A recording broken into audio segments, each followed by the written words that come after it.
semua, kembali lagi di podcast Bahasa Indonesia bersama Windah. Podcast ini bisa didengarkan di Spotify, Apple Podcast, YouTube, dan masih banyak platform lainnya. Sebelum kita mulai episode ini, aku mau mengucapkan terima kasih kepada Kira Sensei karena sudah mendukung podcast ini dengan menjadi teman Windah di Patreon. Semoga podcast ini bisa terus membantumu belajar bahasa Indonesia ya. Di episode ini, aku hanya akan bercerita santai tentang kesibukan kegiatanku selama 2 minggu terakhir ini. Di kampusku ada sebuah acara drama musikal. Drama musikal yang kita tampilkan tahun ini adalah Tangled. Tangled adalah cerita tentang seorang gadis, seorang anak perempuan bernama Rapunzel. Sebetulnya untuk drama ini persiapannya sudah berjalan sekitar 5 bulan sejak akhir tahun 2021. Tapi masa-masa paling padatnya adalah mulai dari 2 minggu yang lalu. Dari hari Senin sampai hari Sabtu. Karena penampilan drama kita adalah hari Jumat dan hari Sabtu. Jadi mulai dari hari Senin, semua orang yang terlibat, baik itu yang tampil di atas panggung ataupun yang bekerja di belakang panggung, harus mempersiapkan segala hal dengan baik. Mulai dari hari Senin sampai hari Kamis, ada gladi. Gladi adalah latihan sebelum penampilan yang sesungguhnya. Karena harus bekerja dari pagi sampai malam, kita semua merasa lelah. Tapi untungnya ketika penampilan di hari Jumat dan Sabtu, hampir semua hal berjalan dengan baik. Meskipun ada 1 atau 2 kesalahan kecil, tapi penampilan drama kami bisa dibilang lumayan sukses dan bisa memukau banyak pengunjung, banyak orang yang datang untuk menonton. Selama aku mengikuti acara drama tahunan ini, aku belajar banyak sekali hal. Biasanya kalau untuk penampilan drama atau penampilan apapun itu, aku adalah orang yang tampil di atas panggung. Jarang sekali aku mendapatkan kesempatan untuk menjadi orang yang bekerja di belakang panggung. Jadi ini adalah hal yang cukup baru untukku. Mungkin berada di atas panggung memiliki tantangannya sendiri karena harus menghadapi rasa gugup dan harus dilihat banyak orang. Tapi sebenarnya bekerja di balik panggung juga punya tantangannya sendiri. Apalagi kalau harus bekerja dengan begitu banyak orang. Di drama ini ada sekitar 100 lebih orang yang terlibat. Tentu saja ada banyak pendapat yang tidak sama. Tentu saja menyamakan pikiran, menyamakan tujuan begitu banyak orang, dan harus mengatur semuanya bukanlah hal yang mudah. Dan aku juga belajar kalau tidak selamanya kita harus menjadi pemimpin. Aku sering mendengar pertanyaan ini sebelumnya. Apakah kamu mau menjadi pemimpin? atau hanya menjadi pengikut? Apakah kamu mau menjadi leader atau hanya menjadi follower? Tentu saja kebanyakan orang akan menjawab ingin menjadi pemimpin. Tapi setelah aku mengikuti drama, aku belajar kalau tidak selamanya pemimpin akan menjadi pemimpin. Sekalipun orang tersebut memiliki kualitas menjadi pemimpin, memiliki leadership yang baik, tidak selamanya juga orang itu harus terus menjadi pemimpin. Ada saatnya kita juga harus menjadi pengikut. Karena kalau semua orang ingin menjadi pemimpin, pasti acaranya, tujuannya tidak akan tercapai.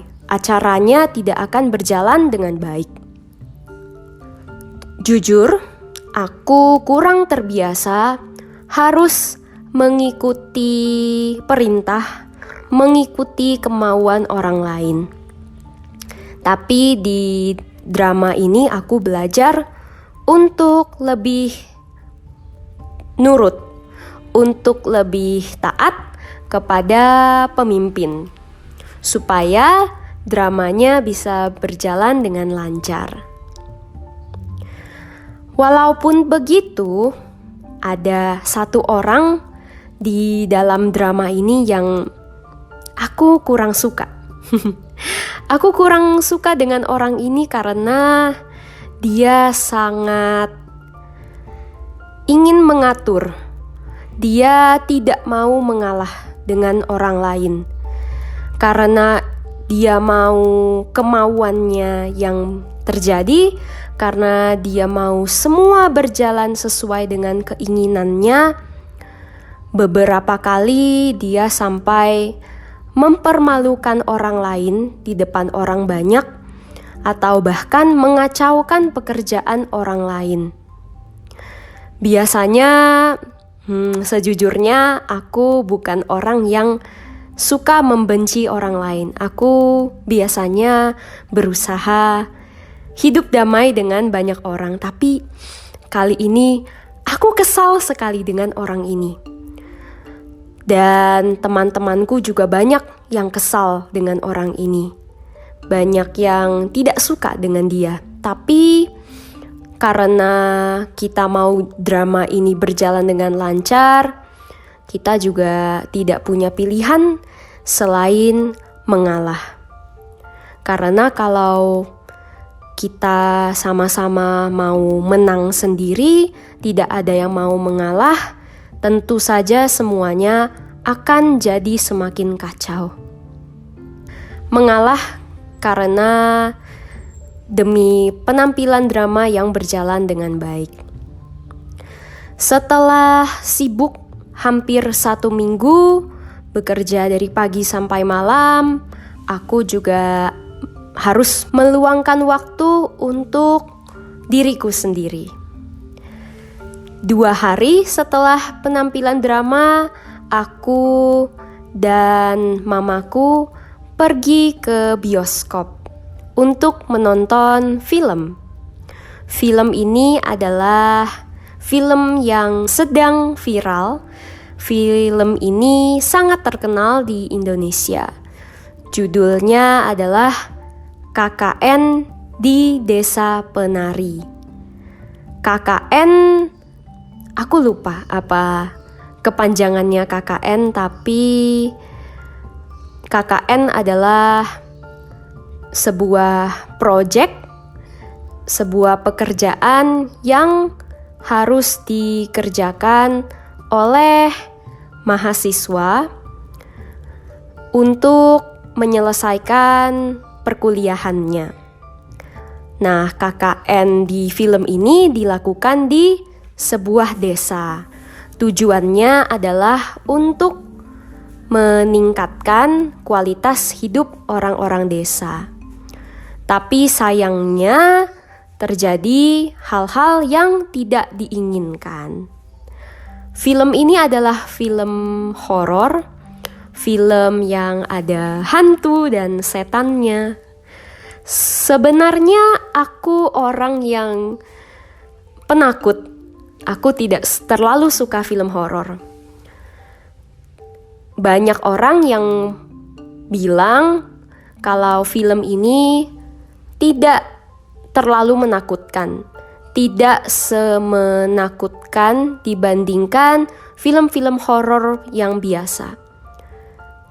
Justru itu adalah kabar baik buatku. Karena tidak terlalu mengerikan, karena tidak terlalu menyeramkan, jadi aku memutuskan untuk menontonnya. Supaya tidak membocorkan ceritanya terlalu banyak, aku hanya ingin mengatakan kalau aku sangat suka film ini. Film KKN di Desa Penari. Karena ceritanya bagus, aktor dan aktrisnya, pemainnya juga jago acting. Aku juga suka karena film ini banyak mengangkat budaya Indonesia. Mulai dari ceritanya, pakaiannya, tariannya, dan banyak budaya lainnya. Ini adalah film yang sangat asli sekali buatan Indonesia. Mungkin kalau kalian tertarik dengan film horor, bisa nonton film ini nanti kalau sudah keluar di Netflix. Aku tidak tahu sih apakah nanti bisa ditonton di Netflix atau tidak, tapi semoga bisa ya. Filmnya bagus sekali menurutku. Setelah nonton film, aku dan mama bersama-sama pergi ke sebuah tempat pijat. Pijat adalah gerakan menekan-nekan bagian tubuh, misalnya tangan, punggung, atau kaki, untuk menghilangkan rasa pegal atau sakit. Sebelumnya, aku dan mama pernah ke tempat pijat yang lain, tapi setelah pijat di sana, tubuh kami malah semakin sakit. Jadi, mamaku sudah tidak mau lagi ke tempat itu, karena takut akan terjadi hal yang sama kembali. Jadi, kami mencoba tempat pijat yang baru. Tempat ini jauh lebih murah dan juga hasil pijatnya bagus. Setelah dipijat, tubuh mama dan tubuhku terasa jauh lebih baik, jauh lebih ringan dari sebelum dipijat. Setelah dipijat, kami pergi mencari makan. Di seberang tempat pijat ada tempat yang menjual banyak menu, tapi menu yang paling sering dipesan adalah nasi goreng. Karena aromanya, karena wanginya sangat menggoda kami, jadi kami memutuskan untuk makan di tempat itu. Kami memesan mie goreng. Karena porsinya besar, satu porsi kami makan berdua. Setelah makan mie goreng, kami juga membeli pizza. Pizzanya murah sekali. Harganya hanya 19.000. Dan itu di dalamnya ada 5 potong, 5 slice. Karena sudah makan mie dan makan pizza, kami sudah kenyang sekali. Jadi setelah itu kami memutuskan untuk pulang ke rumah. Setelah itu, beberapa hari terakhir ini aku hanya beristirahat di rumah. Lebih banyak nonton, scrolling TikTok, dan ya hanya duduk-duduk saja di rumah. karena rasa lelah dari kegiatan drama kemarin belum sepenuhnya hilang. Karena kegiatan drama kemarin juga jadwal tidurku, jam tidurku jadi kacau. Sebelumnya aku bisa tidur jam 10 atau jam 11 malam. Karena drama, sampai sekarang aku tidur jam 12 atau jam 1 malam. Dan karena itu tubuhku lemas sampai sekarang.